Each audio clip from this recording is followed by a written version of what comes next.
Bonjour, aujourd'hui j'aimerais vous parler d'un sujet très important et très commun, les blocages financiers et comment les dépasser.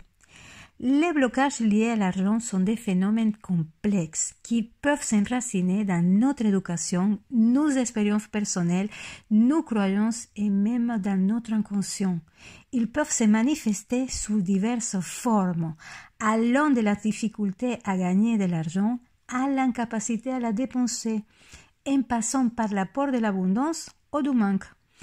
Je suis Anna Sandrea, thérapeute et spécialiste dans la guérison des blessures, et le sujet des blocages financiers me fascine car je les ai énormément travaillé sur moi et sur les autres. Aujourd'hui, j'aimerais vous parler bien évidemment des solutions.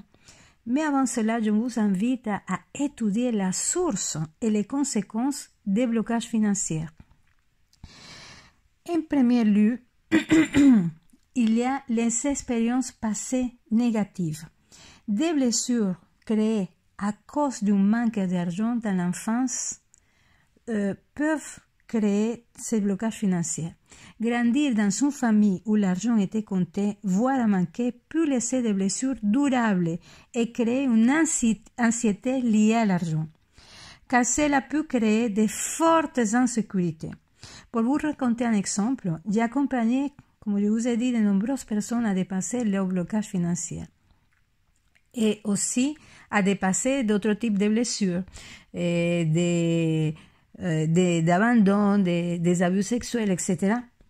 Et croyez-moi que le manque d'argent dans l'enfance, ou la pauvreté, les limites financières pendant l'enfance peuvent créer des blessures aussi puissantes que l'abandon, que l'abus sexuel, etc.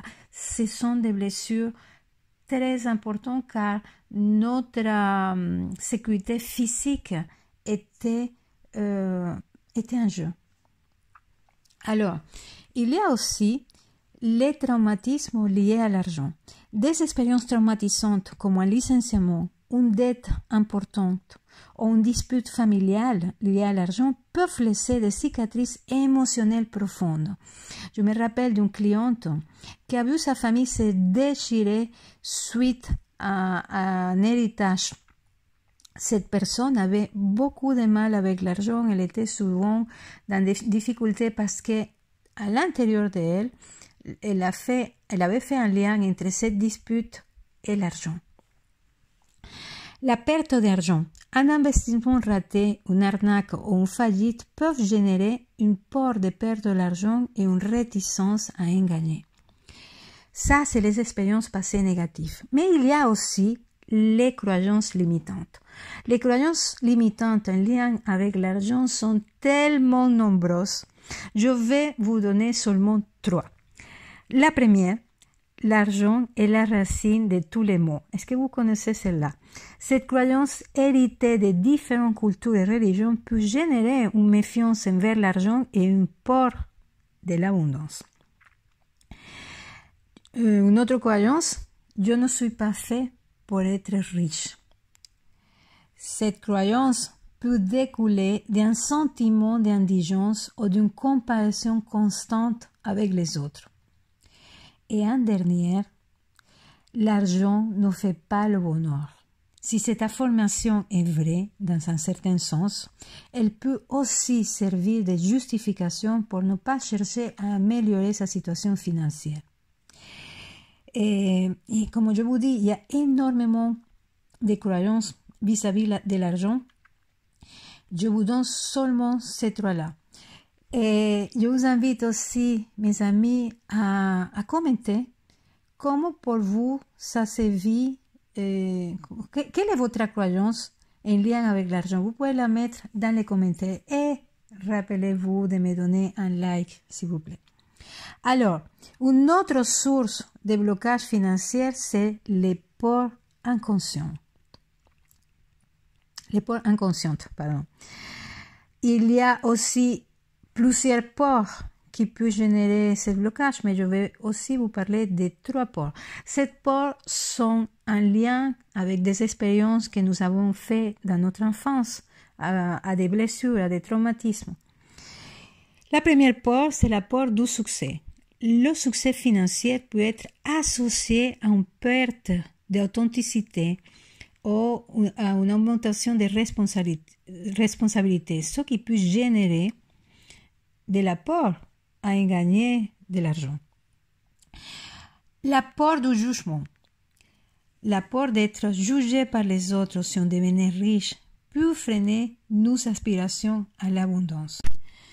Vous serez surpris de la quantité de personnes que j'ai accompagnées en sciences qui avaient cette peur du jugement.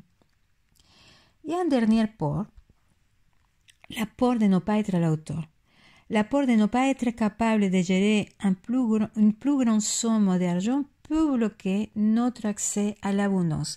Comme avec les croyances, il y a une quantité énorme de peurs, c'est juste 3 échantillons de peurs que je vous propose ici. Et une dernière source, les schémas familiaux. Dans les schémas familiaux, nous allons étudier 2 grands schémas. Le premier, les modèles parentaux. La relation de nos parents avec l'argent peut avoir une influence significative sur notre propre comportement financier. Je sais que mon père, par exemple, il avait beaucoup de mal avec l'argent et moi, l'argent a été une de mes grands défis de vie. J'ai dû énormément travailler sur moi pour pouvoir débloquer mon accès à l'abondance. Et en dernier, les messages transmis. Les messages reçus pendant l'enfance concernant l'argent peuvent avoir un impact durable sur notre vision de la richesse. Voilà les sources les plus importantes des blocages financiers. Maintenant, je vous propose d'étudier comment ces sources nous affectent.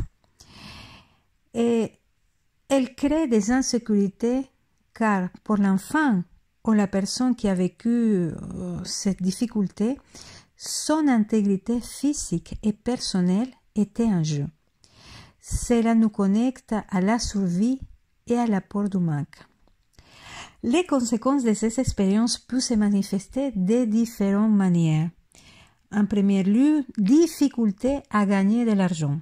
Certaines personnes peuvent saboter inconsciemment leur opportunité de gagner de l'argent par peur de l'abondance ou par manque de confiance en elles. Il y a aussi la difficulté à dépenser l'argent.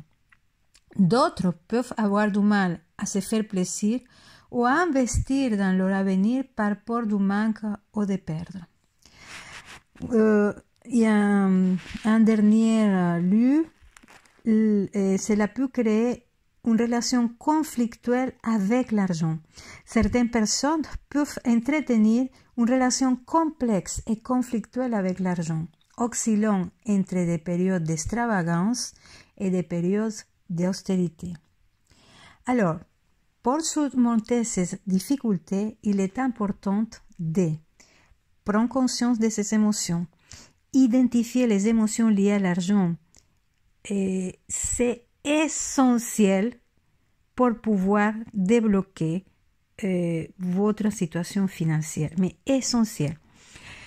Je vous donne un exemple. Vous avez besoin de faire un investissement.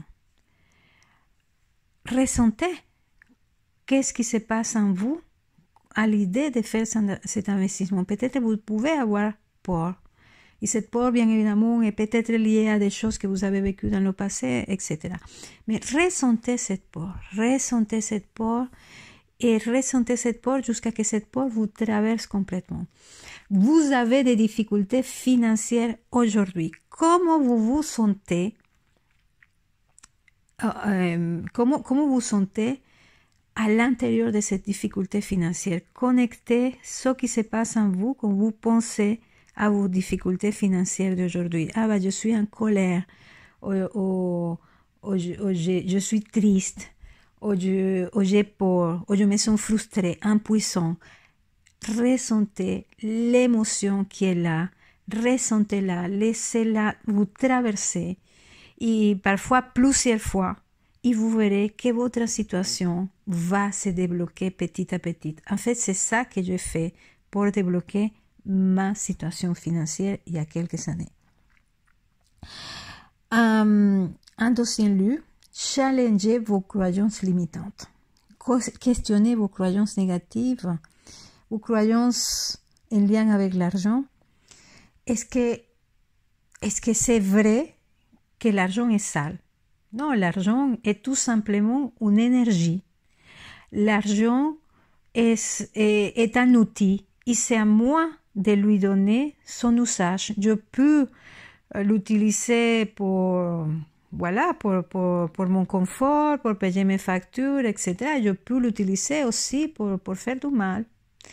Cela dépend de nous. C'est un outil que je dirais, il est assez lumineux honnêtement, mais il est neutre aussi parce que c'est comme un couteau. Vous pouvez l'utiliser pour couper une légume et faire une magnifique salade, ou vous pouvez l'utiliser pour tuer quelqu'un.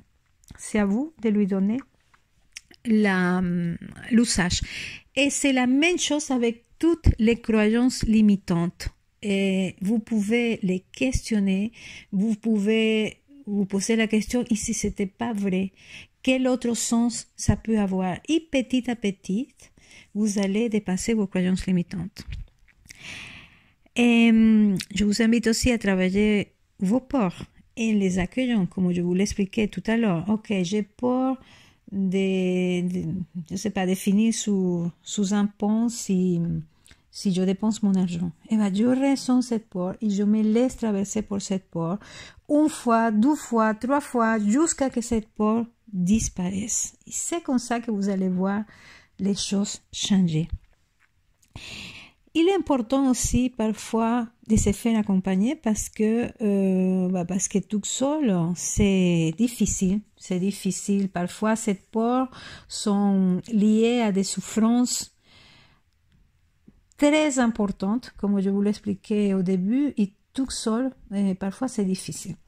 Donc, je vous invite à chercher un accompagnement, un coach financier ou un coach des blessures qui sache accompagner ce genre de choses.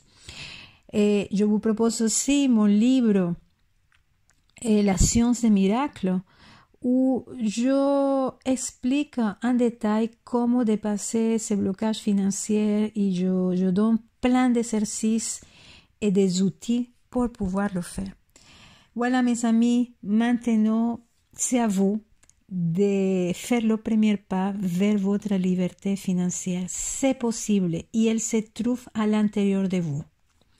Je vous souhaite la meilleure des libérations.